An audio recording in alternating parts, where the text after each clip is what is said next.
Roberto and I started Watershed Media in 2000, and we'd already been working together for 10 years on projects that were about communicating environmental issues to the public.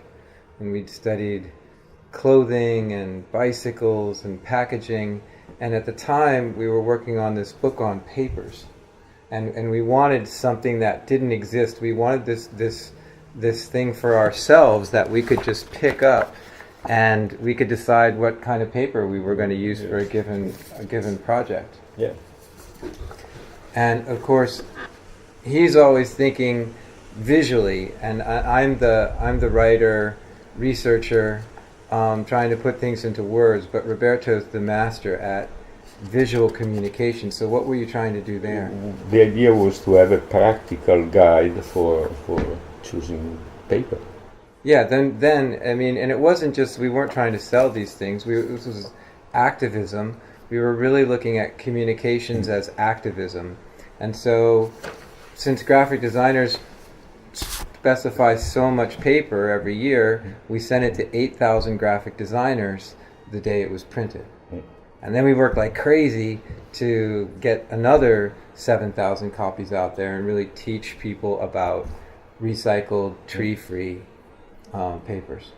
So, and we became publishers because no one would really pay the money that we wanted to have with the production values, the quality that we were trying to communicate, but also kind of, what we were working with was pretty far ahead of the curve. So, but this idea of, the first idea came out of linking consumers with the forest.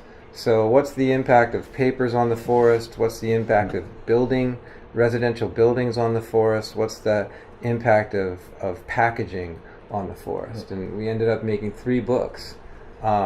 Building with Vision was all about different ways to build houses that made the most out of wood or found alternatives to wood. Paper or plastic really looked at packaging. And yeah, we did Building with Vision. We drove around a lot for Building with Vision. Yeah, we drove from LA all the way up to Oregon, all the way into Arizona, New Mexico, Texas. We were traveling like crazy on that, and we would be so ambitious. We would take audio, video, and still. And in the old days too, we would have these meetings. We would have our annual meetings, and I would ask Roberto, hey, so what should our grand plan for Watershed Media be? What should be our grand strategy, growth strategy? And what did you say?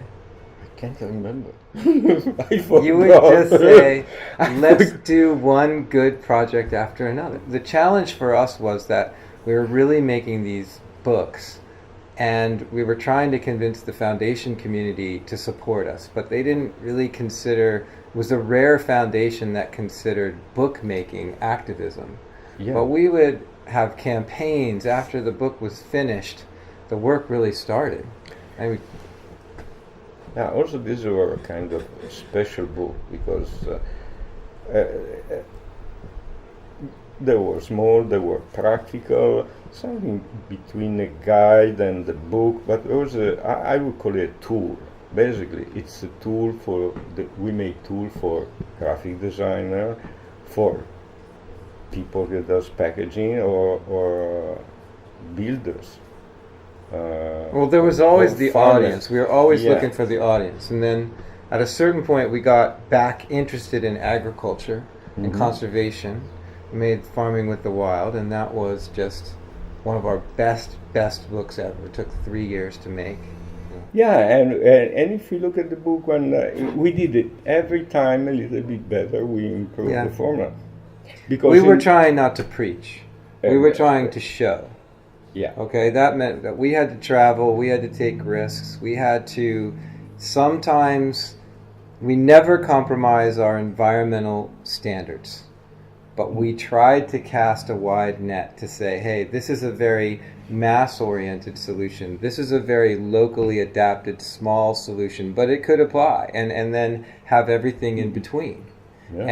And it took a lot of research. It took a lot of travel. A lot of it just took time. It took a lot of time. And but now we're looking back, and we're almost 20 years into making books. We made quite a lot of books. We have quite a pile here. The reason why you make a book is because, in some ways, at least why Watershed Media has made books, is because, A, we can create a movement. We can put between two covers this vast expanse of activism.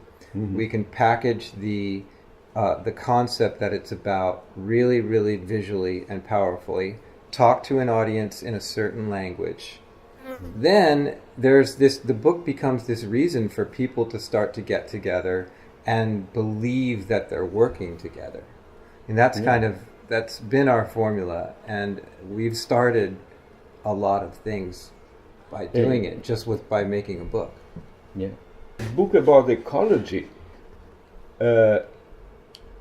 So they were really negative, so full of heavy negative stuff. Yeah. We never want to do a negative book. We want always to do books that are positive, inspire people to do. Well, you had to have a little bit of negativity to push in against, the beginning to understand where is the problem. Yeah. Yeah. Yeah. But I think we did good books. Or guides, or I don't know how to call them, tools, but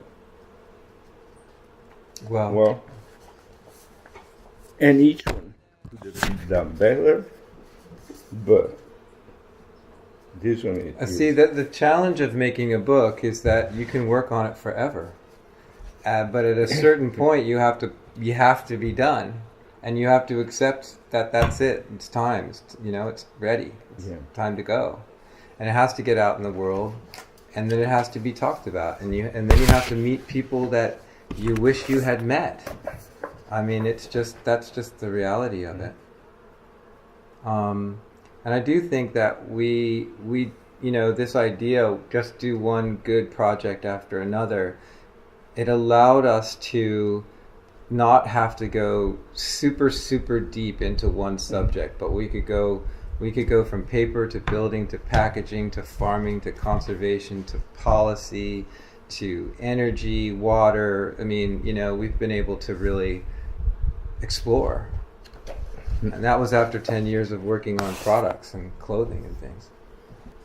We made books when I was in California and you were in Italy. We made whole books just sending files, me working on the text, collecting the images, you in Italy really making sure that they looked good, and when you turned the page, your eye moved in such a direction that it was really super easy to get the information.